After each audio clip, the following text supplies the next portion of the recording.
Okay, so hey guys, and we are back with another movie review, and this time it is the much anticipated remake of a beloved Disney classic, The Lion King 2019.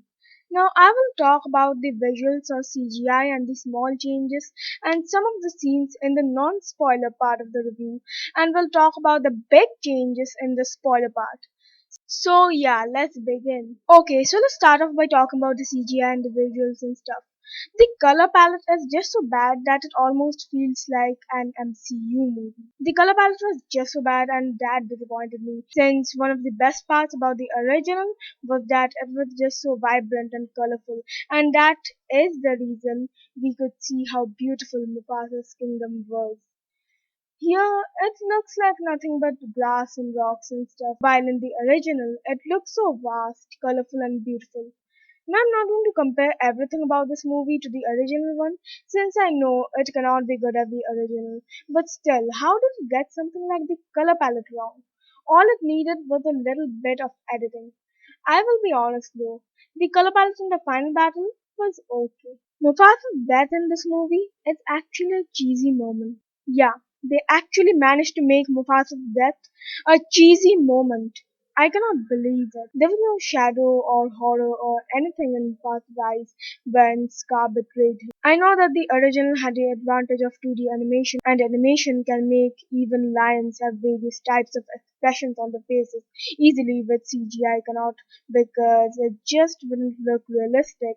But still, did they even try to put those expressions on Mufasa's face? And when he falls, it's just so cheesy with the slow motion and stuff. And I guess Simba's no was alright. It was still cheesy though. Okay, so the songs were meh. Not really that good or bad to be honest, but I was disappointed with Be Prepared. And I just can't wait to be king again have that color palette problem. It's just not vibrant enough and doesn't really capture the essence of the animals and the jungle. I guess. It feels weird saying this, but this movie didn't have something that the original had. I just don't know what it is. Probably the heart and soul is missing, as many people are saying. The Circle of Life was okay, but the opening of the Circle of Life with the sunrise was so bad. In the original, the sunrise vanished the darkness that was on the screen and created the light, and that light showed us the beauty of the jungle. But here, there's light from the foe, and the sun just rises because it's daytime. This isn't iconic enough. And I know I might just be nitpicking, but little things like these made the original Lion King so iconic. And the new song Spirit is pretty good actually.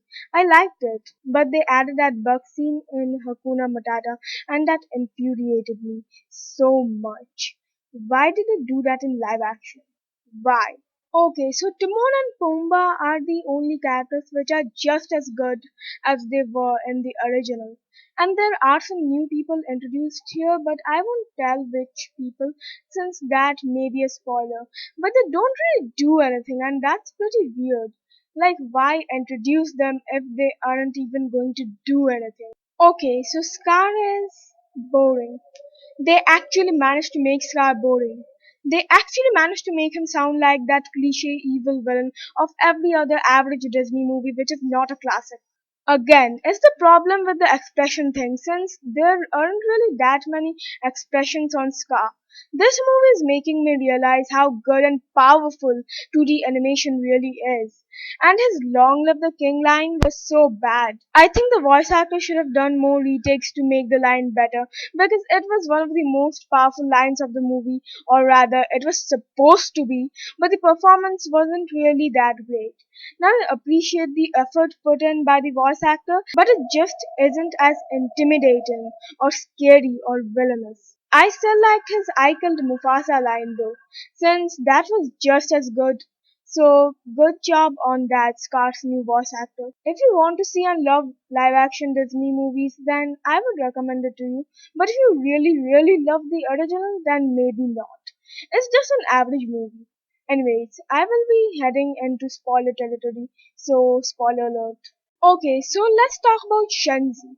She is now a major villain, and that's a bad thing. There being two villains kind of diverts our attention from Scar to Shenzi, and that's not really a good thing since Scar's the main villain, and at the end it seems like Shenzi overpassed Scar. It's like another villain came out of nowhere and beat Scar.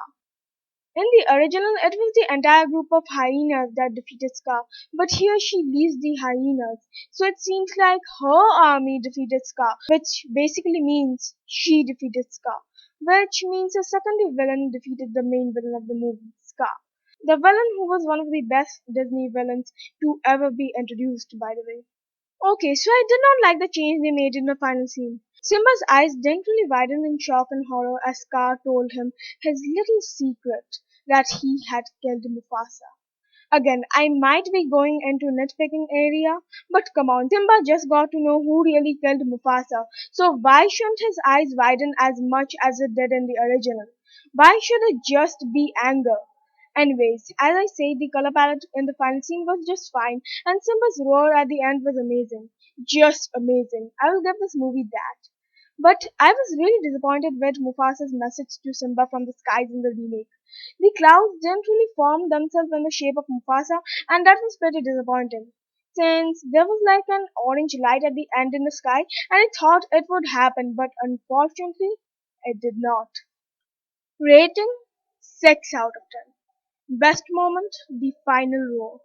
So, yeah, guys, that was it for the review.